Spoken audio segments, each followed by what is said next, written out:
the leader in HD. This is 12 News Today. And in this morning School Solutions report, the idea behind making parents more responsible for how their students do in class. Many teachers feel they have been under attack for low school achievement. And now a principal turned business owner wants to hold parents now accountable for failing students. Kim Covington joins us with his school solution. Hi, Kim. Hi, Al Porter is attacking parents. He's the president and CEO of Porter Education and Communication out of Maryland, and he joins us with his school solution. He's also an author. Good morning. Good morning, Kim. Thank you. Well, there's been a lot of talk in Congress about holding parents more accountable as well.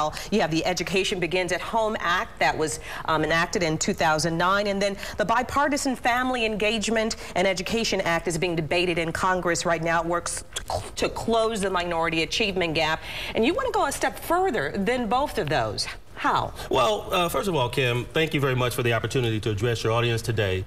Listen, one thing we're going to have to do is stop bashing teachers, because these folks show up to school every single day. They give from their heart and soul to every single child that walks through their door. So this is not a profession that's for the faint of heart.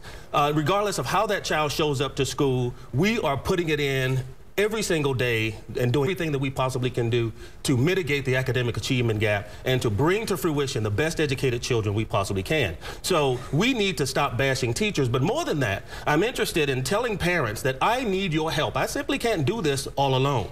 And with that said, I'm interested in looking at particularly the Education Begins at Home Act. For the first time, we've got legislation that seeks to extrapolate data from home that will give us an indication of what's going to walk into the door at kindergarten. So they would visit parents? Well, the act specifically is seeking a funding stream that would specifically seek to provide home visitations, which unfortunately are voluntary. We need to be a little bit more robust and a little bit more stringent and make this a mandate. So you're saying, okay, so if you can prove that a child has been educationally neglected at home, you think they would get jail time?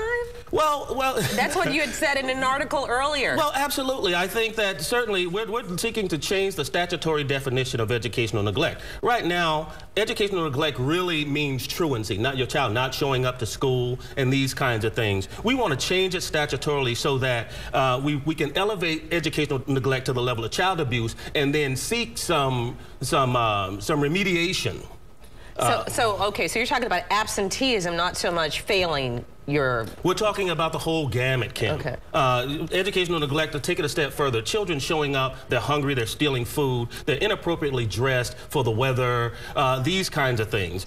So, I mean, if you take it a step further, that's essentially what we're talking about. But we, teachers in the school building, simply cannot eradicate this academic achievement gap that we find by ourselves. We know that kids are showing up, particularly minority kids are showing up already 2 years behind their white and Asian counterparts. So it becomes nearly impossible to mitigate this deficit over the course of the 12 years that they're in school. So parents and teachers, they have to have a partnership. And you're going to be talking more about that tonight at Pilgrim Rest Baptist Church. Al Porter will be bringing this information, and they'll be discussing parental accountability at Pilgrim Rest Baptist Church tonight at 6 p.m. And Al Porter is also available to talk to schools about this topic as well. Thank you so much for joining us. Thank you, Kim. We'll see you back in the next hour. Yes. And for more information on Porter Education, click on links at schoolsolutions.azcentral.com. Some great information. Absolutely are.